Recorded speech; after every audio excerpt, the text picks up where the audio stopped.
Rice, como você Estou muito está? bem. E você? Ótimo. Tudo bem? Muito obrigado. São 28h44. Entendi. Há algo físico que tem lhe dado Meus problemas? pés, você sabe, estou sempre em pé mostrando unidades, estou entregando pizzas. Meu tendão de Aquiles tem me dado problemas. Tenho usado um pouco de óleo de CBD. Ajudou, eu acho, muitas dores por todo o corpo de diferentes. Levantar coisas pesadas, eu uso esses adesivos. Uau. Sabe, porque eu levanto tipo baldes pesados de pepperoni, queijo, computadores e tudo mais. Sabe, eu sinto tipo muita dor, mas eu meio que ignoro. Caramba. Eu acho que Jesus quer levar isso embora. Você consegue sentir? Tipo, está te incomodando um pouco agora? Tipo, se Jesus te tocasse, você saberia que isso estaria indo embora? Sim. Ok, posso orar por você rapidinho? Jesus, obrigado por Vicky. Nós apenas oramos por cura completa em seu corpo. Jesus, remove dores agora em nome de Jesus. Tendão de Aquiles, seja curado em nome de Jesus. Tendão de Aquiles novinho agora. Obrigado pela cura completa em seu corpo. Em nome de Jesus, amém. Movimente um pouco, como se sente? Bom, Há alguma dor? não agora. Sem dor? Bom, legal. É porque ele te ama, ele levou isso embora. A Bíblia diz, pelas suas feridas somos curados. Então essas dores e aquele tendão de Aquiles, totalmente, ele levou na cruz. Porque ele te ama. Posso te dar um abraço? Tudo bem? Ei, Sim. Obrigado por toda a sua ajuda. Acabou. Vamos lá. É tão legal. Vamos lá. É tão legal. Tudo bem, pessoal.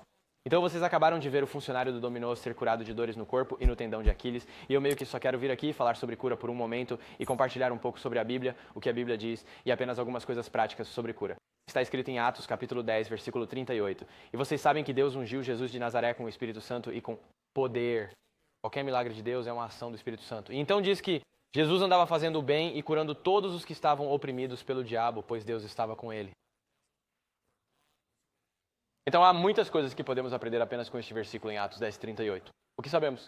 Qualquer milagre de Deus é um movimento do Santo Espírito.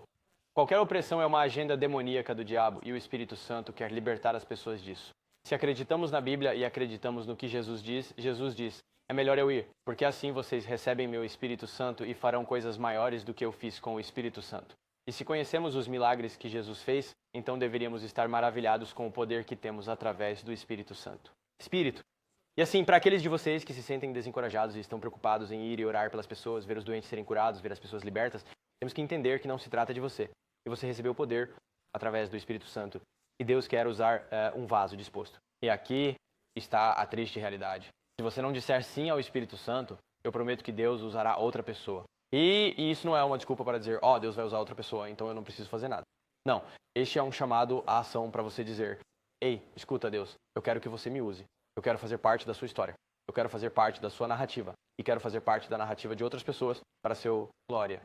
E agora que sabemos que Deus cura as pessoas, precisamos entender sobre doenças, opressão, todas essas coisas. Se você ler 2 Coríntios 12, entendemos que Paulo recebeu um espinho na carne para mantê-lo humilde. E então conhecemos a história de Jó. Jó era um homem de fé, e então ele foi profundamente oprimido pela doença e coisas foram tiradas dele. E o que podemos aprender com ambos estes histórias é que Deus não causa opressão, mas pode permitir opressão e usá-la para evitar que as pessoas caiam, com Paulo, e para produzir resistência e perseverança na fé. Porque Deus não causa as coisas ruins. Sabemos que o diabo está por trás da opressão, mas Deus pode usar a opressão para a sua glória. E assim, precisamos entender isso como cristãos. Que só porque você está passando por dificuldades, não significa que é sua culpa. Deus pode estar usando isso para impedi-lo de cair, como Paulo, ou Deus pode estar tentando produzir resistência e perseverança na sua fé. Foi o que Tiago escreve. Considerem uma alegria, meus irmãos, que as dificuldades e provações produzem perseverança. E Jó não necessariamente fez algo errado. Deus apenas se importava com o caráter dele e queria transformá-lo em um homem de fé ainda mais poderoso. E disse, olhem, testem meu fiel servo, Jó. Teste-o. É como, ei, Satanás, tente seus truques nele, ele não vai cair nessa. Porque Satanás não tem truques novos. Ele perverte tudo que é bom. Ele tem usado os mesmos truques há milhares de anos. E assim, o Espírito Santo quer libertar as pessoas desse engano e dessa zombaria de Satanás. Satanás está colocando vendas nas pessoas com doenças e opressão. E quando a doença ataca, as pessoas culpam Deus por isso. Deus não está causando a doença. O diabo está causando a doença. Satanás quer que você acredite que Deus está causando isso. Deus pode simplesmente usar a doença para libertar as pessoas, pode usar a doença para fazer as pessoas confiarem em Deus quando estão em total desespero. Deus pode usar a doença para impedir que as pessoas caiam. Então temos que entender, Deus não causa a doença. Deus pode apenas usá-la para seus glória. E assim, agora que sabemos que o Espírito Santo está por trás de qualquer movimento de Deus, e agora que sabemos que Deus pode usar qualquer tipo de opressão, então, o que isso significa? Porque eu conheço muitas pessoas que dizem que o Espírito Santo as incentiva a ir abençoar alguém, orar por alguém, orar pelos doentes, e elas não fazem isso. Elas dizem, Bryce, o que acontece se eu disser não ao Espírito Santo? A razão pela qual não podemos dizer não ao Espírito Santo quando ele nos impulsiona a abençoar alguém, orar por alguém, orar pelos doentes, é porque não sabemos se há um avanço para alguém ou não. Não sabemos se essa pessoa tem clamado a Deus por um sinal há 3 anos, 3 semanas, 3 dias ou 3 horas porque estão contemplando sua vida, estão contemplando entregar sua vida a Jesus. E só por causa do seu sim para ir orar por eles, poderia mudar radicalmente a maneira como vem Deus e poderia mudar completamente a narrativa de suas espírito. Mudar a narrativa de suas vidas. E não estou falando apenas de suas vidas terrenas, suas vidas espirituais. Porque você disse sim. Então, temos que entender se o Espírito Santo está nos incitando. Você deve dizer sim. Você deve dizer sim. E se você não disser sim, eu te prometo, Deus dará um jeito e usará outra pessoa. Agora, isso não é uma desculpa para dizer, Deus vai usar outra pessoa. Não. Isso é dizer, ei, Deus, eu quero fazer parte da sua história, eu quero fazer parte do seu enredo e quero que você me use porque sou um vaso disposto. Use-me, Deus. E então você tem esta outra parte da história, onde as pessoas estão com tanto medo. Bem, e se eu orar pelos doentes e nada acontecer? Só porque nada acontece? Se nada acontecer instantaneamente, não significa que você fez nada errado. Ok, hipoteticamente, digamos que você ore por alguém com o pé quebrado e ele não seja curado. Pode ser que essa pessoa acorde amanhã e ele esteja curado. Pode ser que acorde em 3 dias e esteja curado. Ou talvez ela passe por todo o processo de 6 semanas de um pé quebrado e seja curada ao longo do processo de 6 semanas. Louve a Deus. Foi a misericórdia de Deus sobre aquele ser humano para que seu pé fosse curado. Só porque alguém não é curado instantaneamente não significa que não seja a misericórdia de Deus para que ela seja curado. Acredito que qualquer tipo de cura, seja ao longo do tempo ou instantaneamente, é a misericórdia de Deus sobre alguém.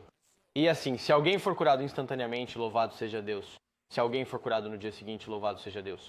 Se alguém é curado em 4 ou 6 semanas, louve a Deus. Porque tudo está no tempo dele e Deus sabe o que é melhor. E sabe qual é a maior cura de todas? É a cura do coração. É aquele coração endurecido. Aquele coração de pedra transformando-se em um coração de carne. E Deus pode usar a doença e a opressão sendo curadas para suavizar os corações teimosos e duros de muitos.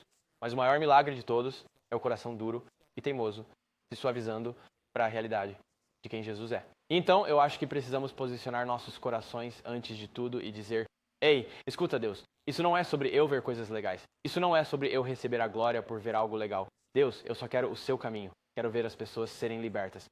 Digamos que você ora por alguém com o pé quebrado e o pé não é curado. Mas essa pessoa entrega a sua vida a Jesus. Esse é o maior ganho que já ouvi em minha vida. Vamos supor que alguém seja fisicamente curado e não entregue sua vida a Cristo, mas o amigo dessa pessoa é ateu e acabou de ver um milagre e seu coração foi amolecido e ele entrega sua vida a Jesus. Esta é a maior vitória que já ouvi em toda a minha vida. Porque trata-se das almas conhecendo Jesus. Trata-se das pessoas nascendo de novo.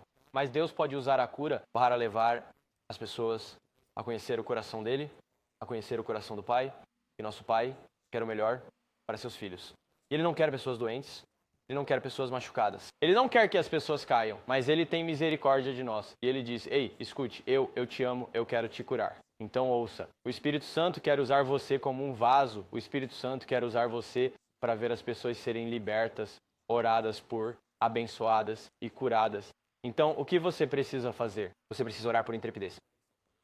Deus, me dê mais intrepidez para que eu possa ver as pessoas serem libertas. Me dê mais intrepidez para que eu possa falar com as pessoas. Espírito Santo, seja meu parceiro hoje em tudo o que eu faço e digo e em cada ação que tomo, para que eu possa te glorificar e as pessoas possam te conhecer apenas pela maneira como eu ando. E só, porque não se trata de você, é sobre Jesus. Tudo é sobre Jesus. Tudo é sobre Jesus. Então, meu amigo, do outro lado da tela, esteja assistindo isso no YouTube, ou se alguém compartilhou isso com você, ou se alguém reutilizou este vídeo, ou algo assim, quero que você saiba algo. Deus quer usar você e ungir você com o Espírito Santo, porque Jesus disse que faremos coisas maiores do que Ele fez com o Espírito Santo. E Deus quer usar você como um vaso disposto para ver pessoas curadas e libertas para a sua glória. Então, acho que minha pergunta para você é, o que você está esperando? Vá atrás disso. Vamos ver pessoas serem libertas, curadas e ver Jesus vencer. Porque Satanás está tentando cegar todo mundo agora. E precisamos destruir essa agenda. Nossa batalha não é contra carne e sangue, mas contra principados. E Deus quer te dar o Espírito Santo para ir e esmagar o inferno e ver pessoas libertas e curadas de uma agenda demoníaca. Porque Jesus ama seus filhos e Ele quer ver as pessoas serem libertas. Eu amo vocês. Obrigado por assistir a este vídeo. Desculpem-me por ter ficado ausente por um tempo. Eu estava em uma viagem. Mal posso esperar para fazer mais vídeos em breve. Eu amo vocês. Jesus reina no trono. Ele é tão bom. Amo vocês. E vejo vocês na próxima vez.